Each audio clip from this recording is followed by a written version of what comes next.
성경 말씀은 야고보서 4장 11절 12절입니다. 야고보서 4장 11절 12절 같이 읽겠습니다.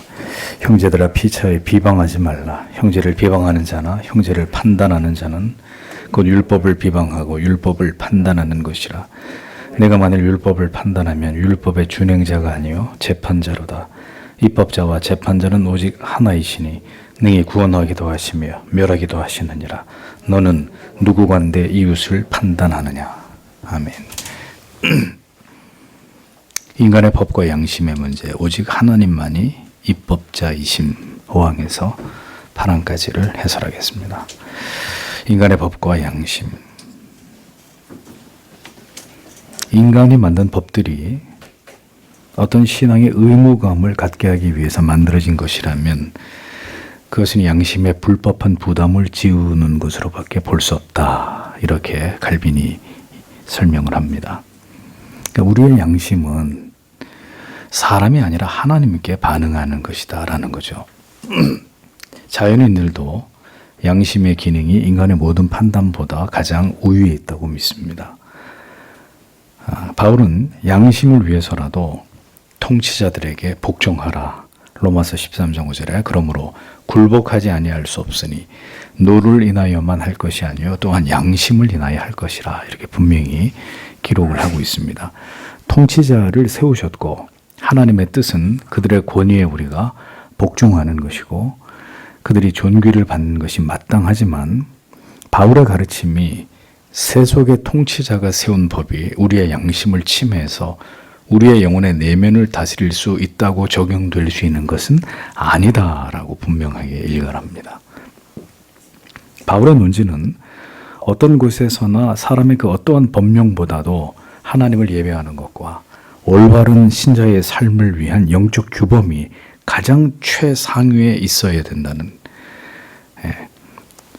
이것이라고 칼빈이 설명을 하는 거죠. 우리가 세상의 법을 따라야 하는 것은 마땅하지만 세상의 법이 하나님을 예배할 자유를 침해하는 문제에 대해서까지 우리의 양심이 하나님을 예배해야 하는 거룩한 의무에 반응하는 것까지 억압받고 강제당하면서 그것에 복종할 수는 없는 것입니다. 어떻게든 그리스도인의 양심이 이웃에 대해서는 민감하게 반응을 하면서 하나님에 대해서는 그토록 둔감할 수 있냐 이거죠. 2년이 다 되도록 교회를 안 나가고 인터넷으로 예배를 대체하는 것에 대해서 그 양심이 어떻게 반응을 하지 않느냐. 이웃 사랑에 대해서는 철저하게 양심의 어떤 가책을 따라서 그들을 보호하고 지켜야 된다고 반응을 하고 성도가 한 자리에 모여서 공적으로 하나님을 예배해야 되는 거룩한 의무를 이행하지 못하는 것에 대해서는 일말의 양심의 가책을 느끼지 않는다. 화는 맞은 양심이란 말입니다. 신자는 세상의 요구 이전에 양심의 반응에 따라서 어떤 가운데서도 하나님을 예배할 수 있는 우리에게 주어진 양심의 자유에 따라서 행동하는 것이 마땅합니다. 통치자들이 만든 법이든 교회가 만든 법이든 인간의 법들은 분명히 그것들을 준수해야 될 의무가 그리스도인에게 있지만 그것은 어디까지나 선하고 공정한 법의 경우에 그렇다는 것입니다. 그러한 법들이 우리의 양심을 얽어매일 수는 없는 것이라는 거죠. 법을 준수해야 될 의무는 그 법이 명하는 개개의 내용이 있지 않고 법 전체에 대한 것에 목적을 두는 것입니다. 그러니까 그리스도인은 기본적으로 법에 복종하고 법을 지켜야 합니다. 개별적으로 어떤 법이 하나님의 법을 거스리면 그 법에 대해서는 우리는 그 법을 따를 수가 없는 거죠. 그러니까 법 전체에 대해서는 그리스도인이 그 법을 따라야 된다라는 것에 대해서는 재론의 여지가 없습니다. 그러나 어떤 법이 하나님의 법을 침해한다면 자녀들아 부모를 주 안에서 공경하라 라고 말씀하셨듯이 하나님의 법을 거스리면서까지 우리가 지켜야 될 세상의 다른 법은 다른 규율은 존재하지 않는 것이다 라는 겁니다. 칼빈은 마치 이 시대를 보고 있는 듯이 물론 자신이 살고 있었던 시대의 로마 카톨릭 교회를 향해서 일갈한 것이지만 그가 말합니다. 하나님을 예배하는 형식을 새로이 규정하고 하나님을 예배하는 형식을 새로이 규정하고 신자가 자유를 누려야 할 문제에 대해서조차 의무를 부과하는 법들은 신자가 법을 준수해야 되는 의무가 있다는 하나님의 말씀과는 전혀 다른 경우다. 이렇게 해석을 하고 있습니다. 예배 형식을 새로이 규정한다.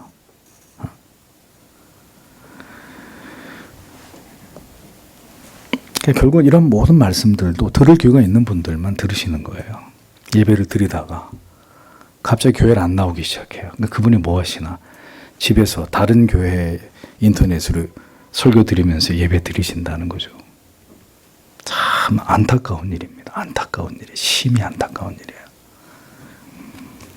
신자는 세속에 세워진 통치자와 세상의 법을 준수해야 될 의무가 분명히 존재합니다. 그것은 세속의 법과 그 권위조차도 하나님에게서 나왔다는 것을 우리가 믿기 때문입니다.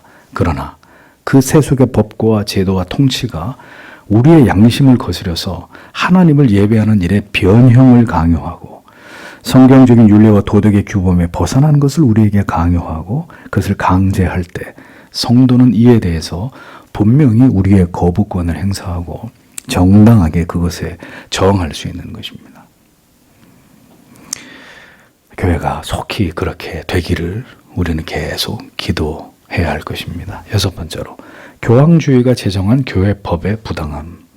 가톨릭은 교회법이라는 명분으로 이것을 하나님께 드리는 참되고 필수적인 예배의 일부라고까지 강요를 합니다.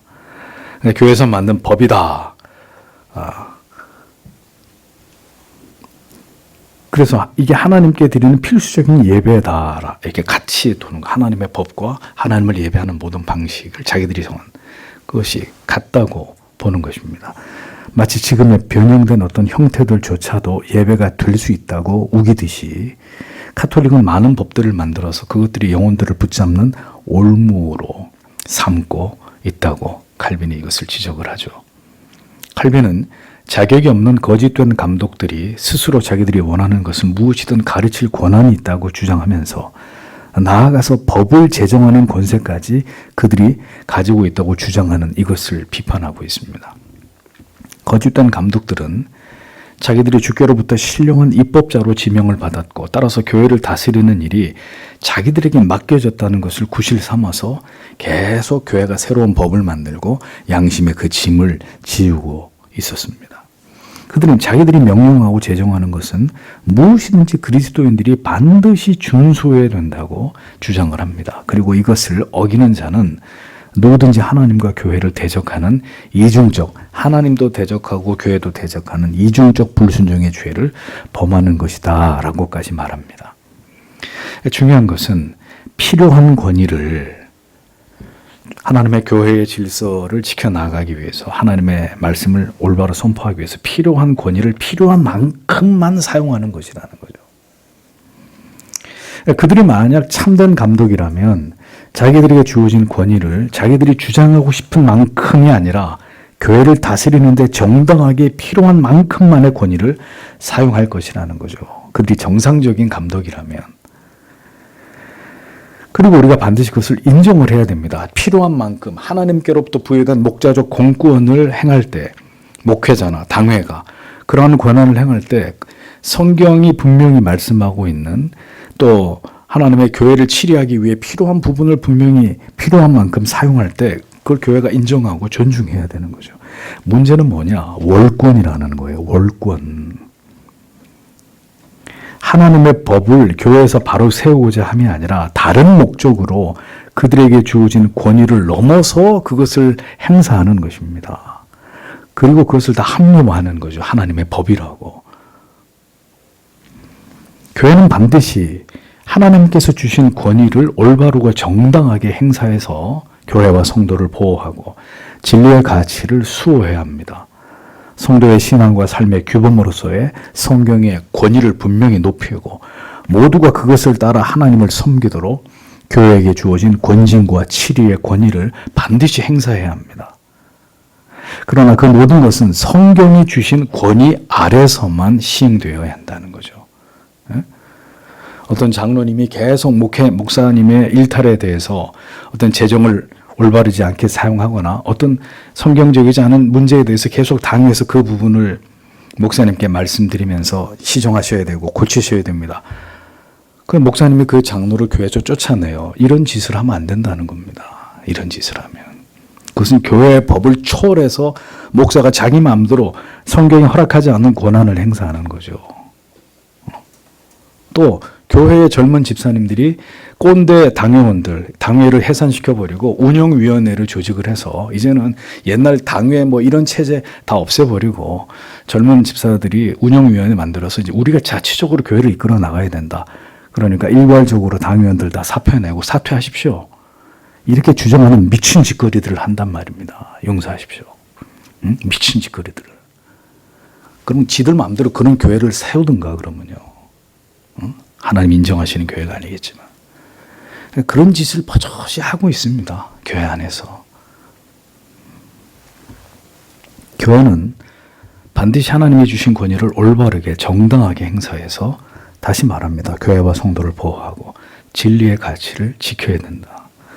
삶의 규범과 원칙으로서의 성경의 권위를 분명히 높이고 그러니까 어떻게 해야 돼요? 여러분들을 책망하고 견책하고 교훈하고 때로는 이 말씀으로 여러분들을 위로하고 권면하고 세상이 바뀌어도 사람들이 달라져도 교회는 교회가 해야 될 이 본질을 놔버리면 타협하면 안 되는 거예요. 요즘 사람들이 이런 것을 받아들일까? 사람들은 안 받아들이죠. 신자는 받아들여요. 신자는. 성도가 아닌 사람은 이런 하나님의 말씀을 통한 따가운 견책을 감당할 수 없어요. 내가 왜 여기서 이런 얘기를 듣고 있어야 되나? 목사한테. 세상 사람들은 그걸 감당할 수 없어요. 그러나 하나님의 사람들은 그 말씀을 꿀꺽 받아먹는단 말입니다. 이것이 내 영혼의 양약이 된다. 이게 내가 살 길이다. 이 하나님의 말씀을 통해 내가 교정되고 하나님 앞에 새로워져야 된다. 그 길을 찾는다고요. 그러니까 그런 걸 못 듣는 사람들은 교회에서 나가는 거예요. 소리 소문도 없이 그냥 떠나는 거예요. 참 여러분, 우리의 시대가 이제 이렇게 되어 가고 있습니다. 저는 성경에서 벗어난 권위를 여러분들에게 행사하고 싶은 마음이 추호도 없어요. 만약에 그렇게 한다면 여러분들이 반드시 그것을 문제 삼으셔야 됩니다. 그러나 성경이 목사에게 앞으로 당회에게 부여한 모든 권한을 저는 반드시 행사할 겁니다. 여러분 가운데 교회의 올바른 가르침을 따르지 않고 주일날 임의대로 몇 달 동안 예배에 참석하지 않는 이런 성도들 조만간에 권징하고 치리할 겁니다. 이 교회에서 제명시킬 겁니다. 성경이 교회의 권한은 교회의 목회자와 당회에게 부여한 모든 권징과 치리를 성실하게 수행할 것입니다. 젊은 지체들 가운데 몰랐다는 이유로 혼전 순교를 범한다. 반드시 치리합니다.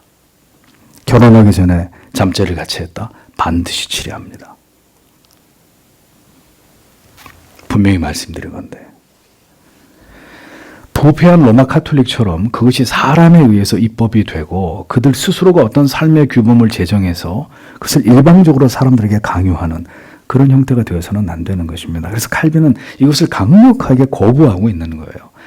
이것은 하나님의 말씀을 떠나서 자기들이 스스로 생각해낸 것을 의무로 만들어가지고 그것으로 하여금 교회로 그것을 준수하고 복종하게 하는 그런 권위가 그들에게 없다는 거죠. 칼빈이 힘을 줘서 강조하는 것은. 자, 교회의 영적 권위가 성경을 벗어나서 어떤 법과 규범을 만들고 그것을 강제할 수 없다면 여러분 성도도 마찬가지죠. 여기서 있는 목사가 교회가 그 영적 권위가 성경을 벗어난 어떤 법과 규범을 만들어서 그것을 여러분들에게 강제로 지키라고 말할 수 없다면 여러분도 마찬가지입니다. 여러분도. 성도는 반드시 주일날 교회에 와서 공적으로 예배를 드리고 목사의 모든 공적 가르침에 순종하고 교회 성도와 반드시 그리스도 안에서 사랑의 연합을 성도의 아름다운 교제를 지켜 나아가는 것이 성도의 지켜야 될 규범과 도리입니다. 근데 목사가 마음에 들지 않는다는 이유로 몇 달 동안 교회를 안 나오고 성도와의 교제를 다 단절해버리고 모든 교회 공적 가르침을 거부하고 그 잘못됐고 틀렸고 목사가 이중인격자고 그것이 하나님 보실 때 옳다고 믿어서는 안 된단 말이죠. 모든 것은 하나님이 심판하실 것입니다. 누가 옳은지 그른지에 대해서는 하나님이 판단하십니다. 성경이 인정하지 않는 주장과 어떤 이유로 교회의 질서를 무너뜨리고 합당한 권위에 도전을 하거나 이에 거부를 하고 임으로 교회를 이탈하거나 교회를 멸시하는 일은 용납될 수 없는 일입니다. 용납될 수 없는 일이에요. 그러니까 이제는 사람을 무서워하는, 성도님들을 두려워하는 시대가 됐기 때문에 교회가 절대로 권징 치리 같은 거 못해요. 심지어 목사가 하나님의 말씀으로 여러분들을 권면하는 것도 어려워요. 엊그제 신문에 나왔죠. 오카는 목사님이 살아생전에 죄를 설교하면 교회 분위기가 싸늘해지더라. 신문에 기사로 났잖아요. 교회 영적인 지도자가 성경을 벗어나서 그 무엇도 주장하거나 어떤 법을 만들어서 그것을 지키라고 성도에게 강제할 수 없듯이 성도 여러분 역시 성경을 벗어난 어떤 개인이 주장하는 바를 그 이유 때문에 자기의 그랬던 행동을 교회에서 주장할 수 없는 것입니다. 교회는 반드시 이 모든 문제에 대해서 올바로 성경적으로 다루어야 합니다. 그래서 하나님의 법대로 권징과 치리를 행하고 그래서 하나님의 교회와 말씀의 지엄함을 가르치고 지켜야 되는 것이죠. 7번째로 다스림은 오직 하나님의 대권임. 하나님께서는 율법 속에 성도의 선한 삶을 위한 완전한 규범에 적용될 모든 내용을 다 담아 놓으셨습니다. 그러므로 사람이 여기에 추가적으로 무언가를 덧붙일 이유가 전혀 없다는 거예요. 그렇게 하신 이유는 먼저 오직 주님만이 우리의 삶의 주인이시고 인도자로 인정되기를 하나님은 원하시기 때문입니다. 따라서 우리의 모든 행동이 이 하나님의 뜻의 기준에 합당해야 한다는 거죠. 또한 하나님께서는 그 율법에 우리 자신만이 온전히 순종하는 것을 요구하심을 우리가 깨닫기를 원하시기 때문입니다. 그래서 야고보서 4장 11절 12절에 우리가 읽은 말씀이죠. 피차의 형제들아 비방하지 말아라. 형제를 비방하는 자나 형제를 판단하는 자는 그 율법을 비방하고 율법을 판단하는 것이라. 내가 만일 율법을 판단하면 율법의 준행자가 아니요 재판자로다. 입법자와 재판자는 오직 하나이시니 능히 구원하기도 하시고 멸하기도 하시느니라. 너는 누구건대 이웃을 판단하느냐라고 기록하고 있습니다. 그러니까 하나님께서 분명히 그 말씀의 권위와 법으로 우리를 다스릴 권한이 오직 하나님께 있다. 그것은 하나님의 것이라고 규정하고 있습니다. 이사야 33장 22절에서도 대저 여호와는 우리 재판장이시오. 여호와는 우리에게 율법을 세우신 자시오. 여호와는 우리의 왕이시니 우리를 구원하실 것임이니라 라고 말씀하고 있습니다. 이러한 성경의 구절들은 삶과 죽음을 좌우하는 권세가 그 누구도 아니라 영혼을 다스리시는 하나님의 것이다 라는 것을 정확히 보여주는 것입니다. 성경의 진리는 어느 누구도 감히 이러한 권세를 스스로 취할 수 없다고 엄중히 말하고 있습니다. 여러분, 누가 율법의 잣대를 가지고 교리의 잣대를 가지고 함부로 지체를 교회를 판단하고 평가합니까? 어느 누구도 그러한 권세를 스스로 취할 수 없다고 칼빈이 분명히 일갈하잖아요. 하나님만이 홀로 구원하시고 멸하시는 권세를 가지고 계신다. 그분이 선악간의 모든 것을 판단하시는 것이다.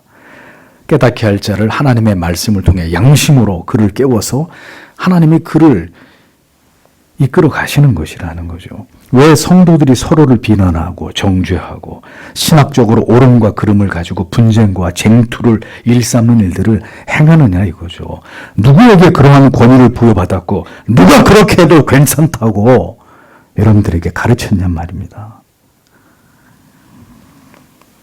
하나님의 율법 앞에서 우리는 우리 자신만을 돌아볼 뿐입니다.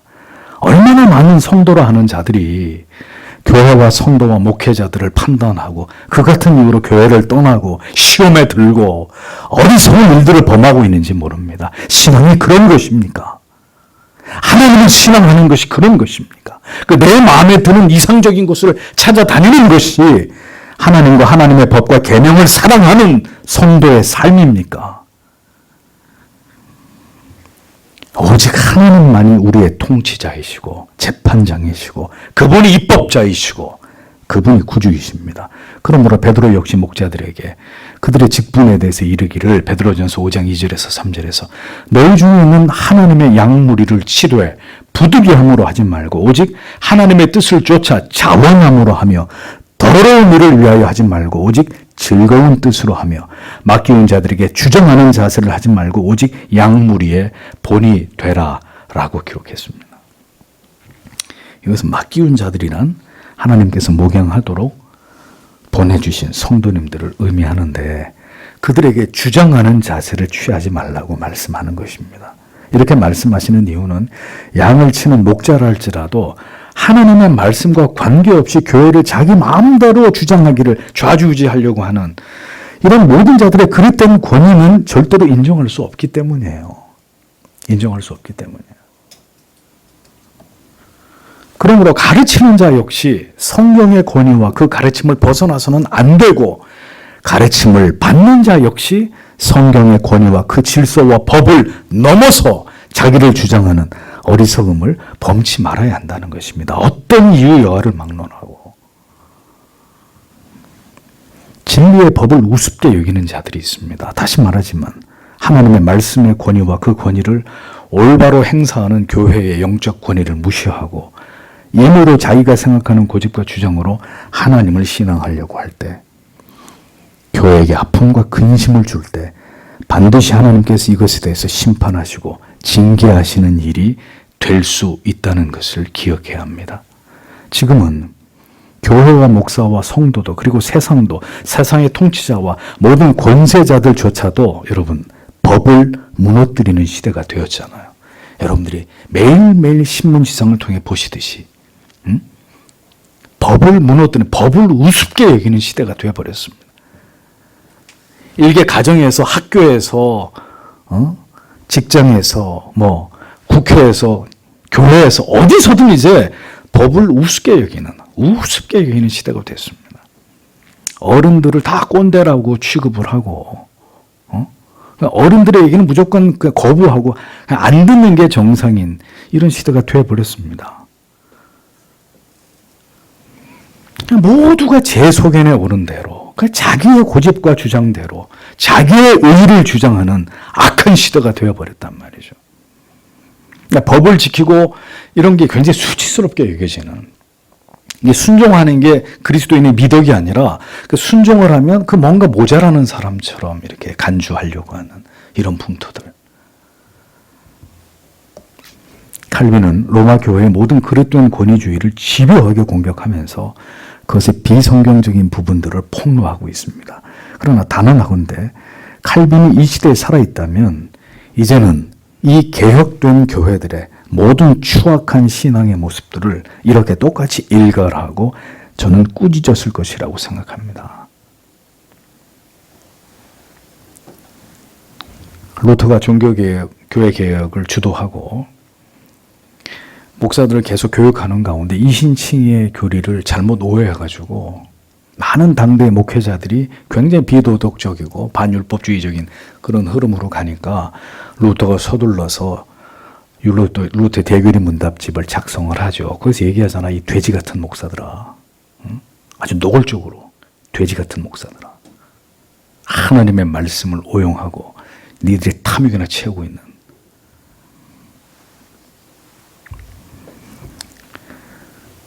온통 무법하고 무질서하고 모두가 가르치는 자들이 되려고 하고 모든 권위를 우습게 여기는 여러분 지금 그런 시대가 되어버렸습니다.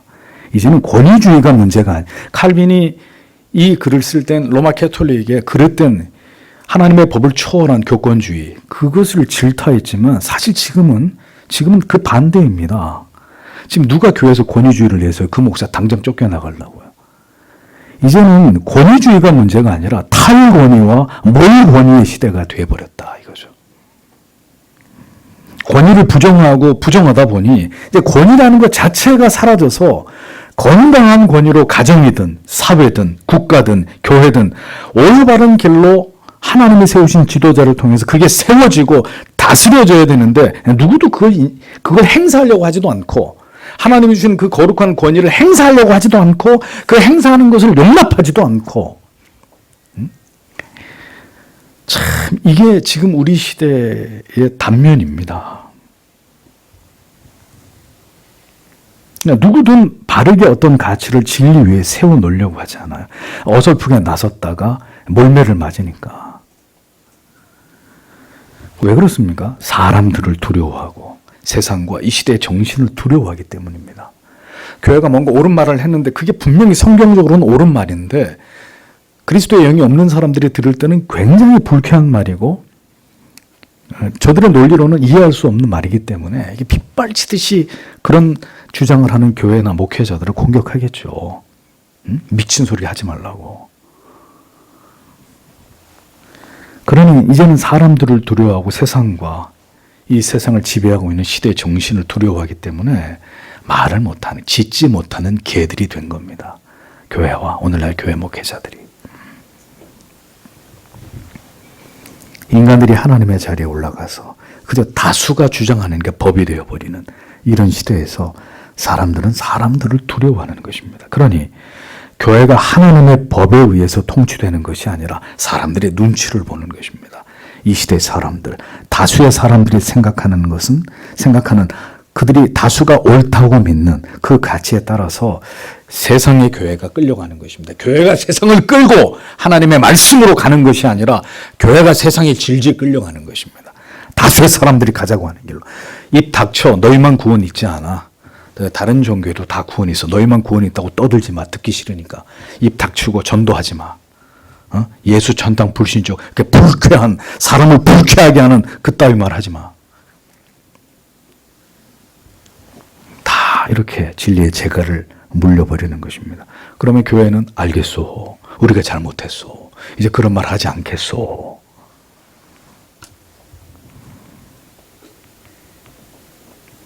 인본주의가 거대한 우상이 되어서 모두 그것에 절을 하고 있는 형국입니다.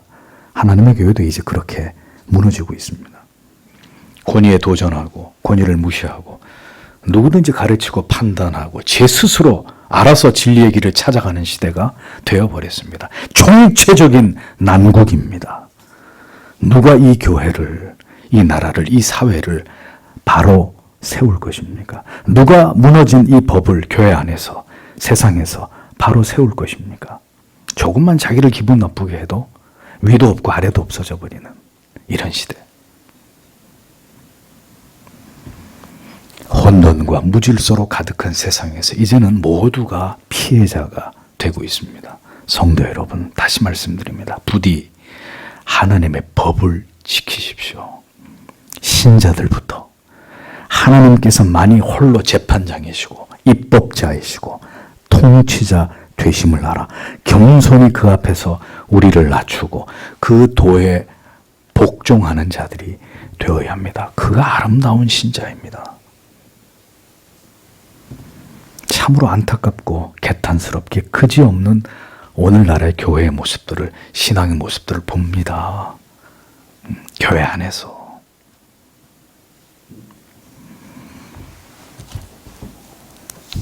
부디 하나님께서 이 모든 것을 회복시켜 주시든지, 저는 그렇게 기도합니다. 부디 하나님이 이 모든 것을 회복시켜 주시든지, 아니면 이 모든 악에 대해서 심판해 주시든지, 이대로 그냥 뜨뜻미지근하게, 그게 아니고 하나님이 성령의 불을 보내셔서 우리를 회복시키시든지, 하나님의 말씀에 그 강력한 찔림에 모두 회개하고 무릎을 꿇고 통회하고 가슴을 쥐어뜯으면서 회개하든지, 아니면 망하든지.